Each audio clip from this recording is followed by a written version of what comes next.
Há 3 meses atrás, Eduardo Bolsonaro estava desesperado lá nos Estados Unidos, querendo, se movimentando, tentando algum contato com o governo norte-americano para que o governo desse sanções contra o nosso governo aqui do Brasil, para que o pai dele pudesse receber a anistia. O objetivo dele era esse, que o pai dele recebesse a anistia. Ele pouco se importava que os outros que estavam lá, aquele pessoal que quebrou tudo lá no Congresso, aquele pessoal que quebrou tudo no Superior Tribunal Federal, isso aí eles falam a respeito, mas o que importa mesmo, o que eles se importam mesmo é a anistia para o Bolsonaro, especificamente para o Bolsonaro. Então ele estava lá e ele dizia, se não tiver anistia geral e irrestrita para o meu pai, né, conforme ele vai dizer aqui, geral, e uma nova legislação que pudesse ele se candidatar nas próximas eleições, não vai ter, vai ter taxa, o Brasil vai ser taxado a partir do dia 1º de agosto. Eu acho que foi 2 semanas antes, dia 1º de agosto. Então, o que caracteriza isso? Diz aí você que é bolsonarista, o que caracteriza isso? Um dos deputados, acho que foi o deputado mais votado da história do Brasil, ficar lá nos Estados Unidos fazendo tramóia contra o governo brasileiro, contra a legislação brasileira, contra o povo brasileiro. E ele diz que é patriota, diz que é um patriota. Como é que pode? Você, meu amigo, nós estamos pagando o salário dele, que é R$46 mil por mês de salário de deputado, mais ajuda de gabinete, verba de gabinete, que chega a R$123 mil por mês que a gente paga.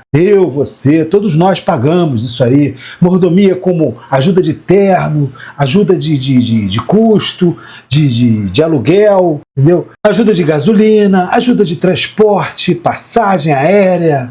Isso tudo a gente sai do nosso bolso. Tudo está incluído aí os deputados. Não é só para ele, não, para todos. Isso a gente paga, nós pagamos isso aqui. E aí, como é que fica isso? Ele lá tramando contra o Brasil, em vez de estar trabalhando aqui no Congresso, está lá fora nos Estados Unidos, tramando contra o Brasil, porque ele sabe também, se vier para cá, vai responder processo, e tem uma porção de processos aí contra ele, né? Na Polícia Federal, do Superior Tribunal Federal, tem uma porção de coisas aí, então ele não pode mais voltar. O problema é esse. E ele fica lá tramando, tentava de toda maneira fazer com que o povo, fazer com que as pessoas acreditassem nele, que poderia vir sanções e o pai dele poderia ser libertado. Vamos ver o que ele vai dizer aí. Premissa, a semelhança da China, tão admirada pelo STF. Apelamos para que as autoridades brasileiras evitem escalar o conflito e adotem uma saída institucional que restaure as liberdades. Cabe ao Congresso liderar esse processo, começando com uma anistia ampla, geral e irrestrita, seguida de uma nova legislação que garanta a liberdade de expressão, especialmente online, e a responsabilização dos agentes públicos que abusaram do poder. Sem essas medidas urgentes, a situação tende a se agravar, especialmente para certos... Quem abusou do poder? A pessoa só fez cumprir a Constituição. Só foi feito cumprir a Constituição. Só isso. Ninguém abusou do poder nenhum. Foi feita a lei. Só isso. Indivíduos e seus sustentadores. Restam 3 semanas para evitar um desastre. É hora dos responsáveis colocarem fim a essa aventura autoritária. Que Deus abençoe o Brasil e que Deus abençoe os Estados Unidos da América. Tá bom. Bom, vamos escutar mais uma vez aqui, ele falando aqui, que é muito engraçado, chega a ser cômico. Que ele fala que ele previa muito o que ia acontecer. Então a gente vai escutar aqui o que ele tem mais a dizer aqui. Vamos ver aqui. Não querem nenhum Bolsonaro? Então vai ter Bolsonaro em 2026. Vai mesmo. E o Paulo Figueiredo usou outras palavras, né, que eu não vou usar aqui, mas de uma vez por todas entendam. Estados Unidos passa por Paulo Figueiredo e Eduardo Bolsonaro. Tudo que vem dos Estados Unidos tem que passar por eles. Não chega aqui o governo brasileiro se não passar por eles, para eles dar uma olhada antes, para ver se pode ou não pode. Eles é que estão mandando lá, cara. Eles é que estão mandando. Paulo Figueiredo e Eduardo Bolsonaro, eles estão mandando.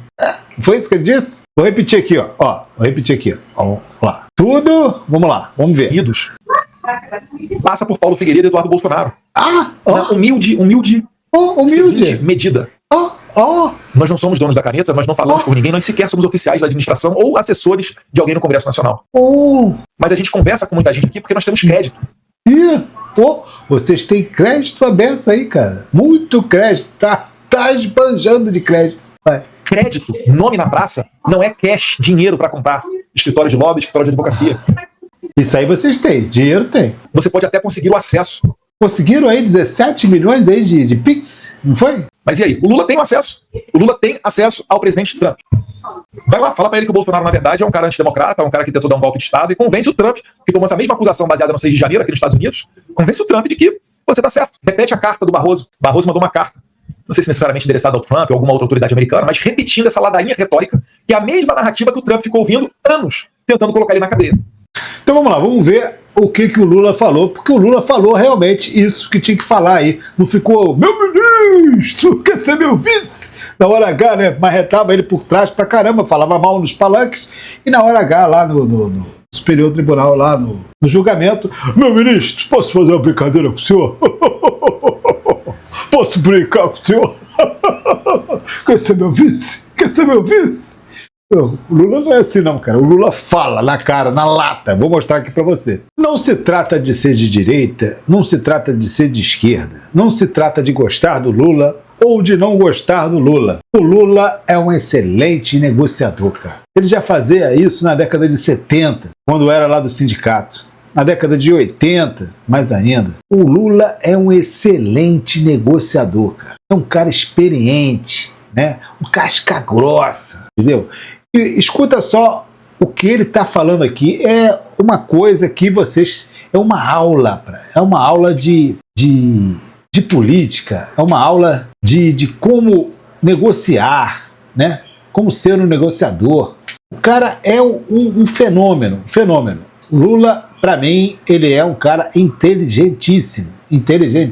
Lula é inteligente pra caramba e merece todo o nosso respeito. Você concordando ideologicamente com ele ou não, ele merece todo o nosso respeito. Vamos ouvir o que ele tem para falar aqui, que é muito útil. Vamos ver. E ele falou na cara do Trump o que o nosso querido Eduardo Bolsonaro dizia que ele não teria coragem de falar, né? Vamos ver aqui. Rolou entre nós, depois de telefonema de meia hora em que discutimos todos os assuntos que eram pertinentes agora, e veja, ele andou 22 mil quilômetros.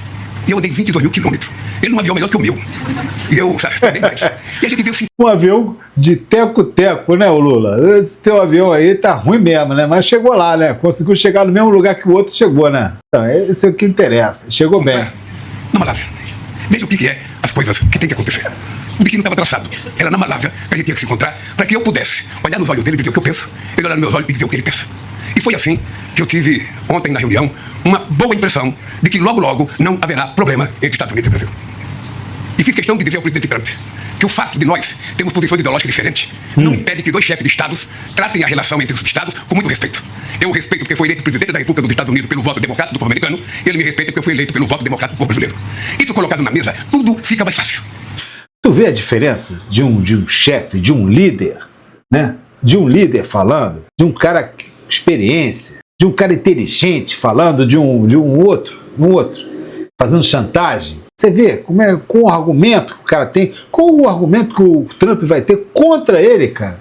Ele falando assim abertamente, sendo honesto, sendo transparente, né? Qual o argumento que o Trump vai ter para ir contra ele, cara? O Lula é muito inteligente, cara. Quem gosta do Lula, tudo bem, vai concordar comigo. Quem não gosta, cara, tem que concordar com isso. Você pode até não gostar dele, mas você tem que admitir que ele é uma pessoa inteligente.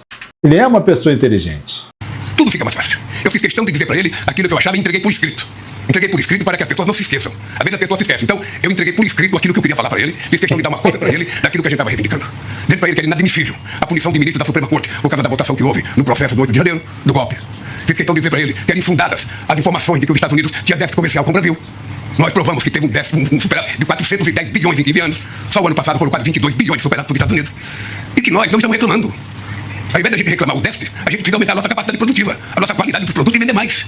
É assim que a gente faz negócio. E confesso a vocês que foi surpreendentemente boa a reunião que eu tive com o presidente Trump.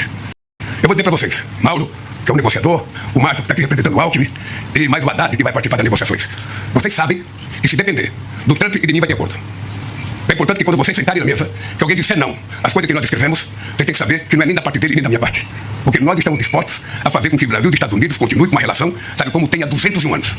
Não são pouco tempo, são 2 séculos de reunião diplomática, sabe, muitas vezes vantajosas para os dois países, muitas vezes perigosa para o Brasil, como em 1964. Mas tudo isso a gente deixa de lado, porque o que interessa numa mesa de negociação é o futuro, é o que você vai negociar para frente. E ele sabe que nós queremos, primeiro, suspender a taxação e vamos negociar. Veja que engraçado, eu sou o único presidente do mundo que reconheço que o presidente de um país tem o direito de taxar os produtos dos outros países, quando esses produtos estiverem causando prejuízo à indústria nacional. De vez em quando, o Márcio e o Alckmin chegam para mim, presidente, precisa taxar em 15%, não sei o quê, em 20%. Eu estou lá taxando. E eu acho que é um direito do presidente da República taxar, quando vai causar prejuízo à sua indústria, ao seu desenvolvimento. O que não pode é acontecer o que aconteceu com o Brasil, com base em informações equivocadas, tomaram uma decisão de taxar o Brasil em 50%.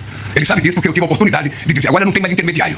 Agora é o presidente Lula com o presidente Trump. É isso aí. Gostemos ou não gostemos um do outro, nós dois temos que assumir a responsabilidade como chefe de Estado e saber que as nossas ações têm que trazer benefício para os povos que nos elegeu. É assim que eu trato isso, é assim que eu estou otimista, saio daqui muito otimista. Já possivelmente já tem uma reunião, uma semana que vem em Washington. Ele me disse que está com vontade de vir para o Brasil. Eu disse para ele que estou à disposição de ir a Nova York e a Washington quando quiser discutir, porque se tem uma coisa que eu aprendi a fazer na vida, foi negociação.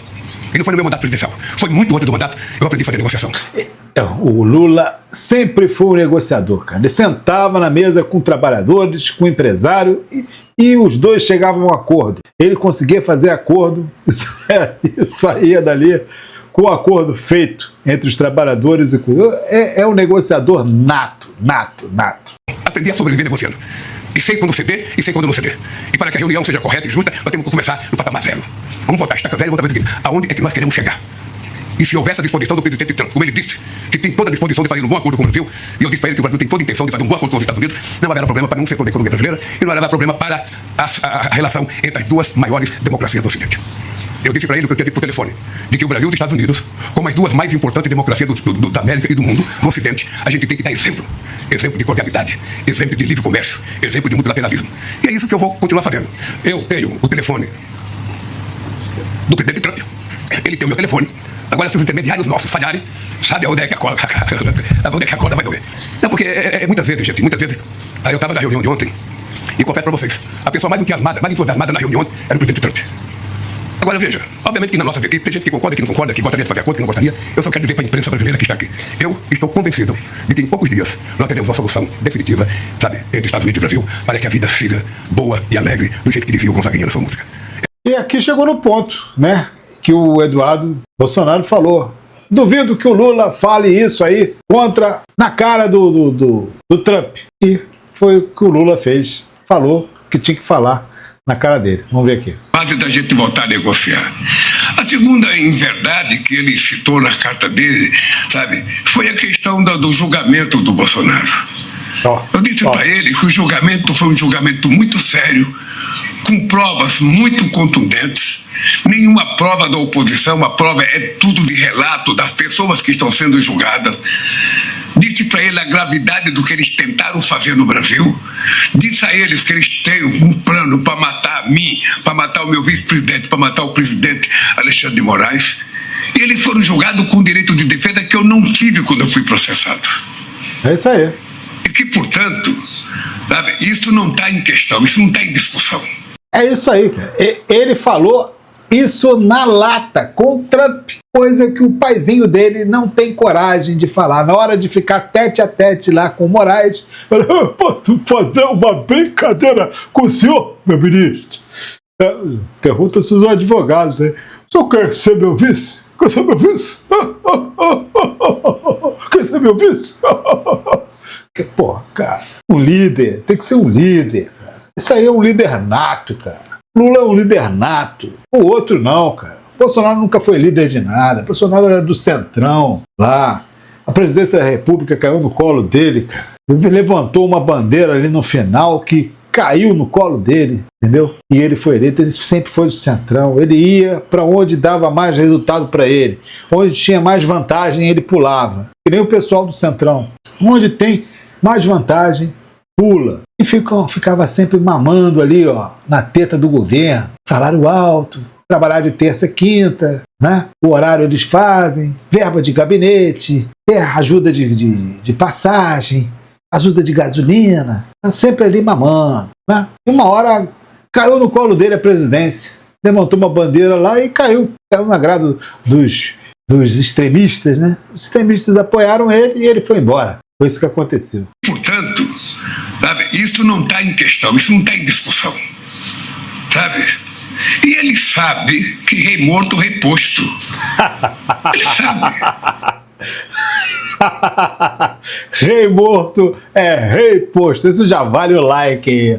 Já vale o like aqui. Deixa seu like aqui e se inscreva no canal. Isso já valeu o like. Já valeu o like. Rei morto e rei posto. Vamos prestar atenção nessa análise aí do Guedes, da Globo News, que foi muito, muito feliz no seu comentário. Vamos ver aqui. Então, a gente tá vendo ali a foto, os dois sorrindo, um aperto de mão. E por que você pode dizer, não, mas é o presidente do Brasil? Sim, mas no discurso bolsonarista foi, o Trump só reconhecia Bolsonaro como presidente do país, o Trump não reconhecia a eleição do Lula porque houve fraude, o Trump jamais apertaria a mão de um comunista. Então, é uma reversão de expectativa muito grande. Por outro lado, dizem que o Lula não teria disposição de conversar com o Trump por razões ideológicas, que ele seria tão radical que não iria conversar com o Trump. E mais, disseram que Trump, na verdade, estava se aproximando para humilhar o Lula numa reunião. Seria uma pegadinha. E nada disso aconteceu. Houve encontro de dois chefes de Estado. O Trump hoje, como a Candice contou, desejou feliz aniversário.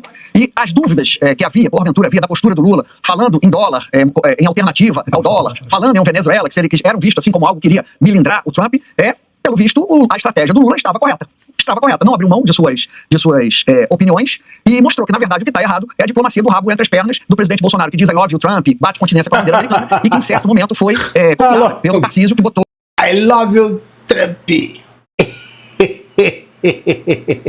Que ridículo, né, cara?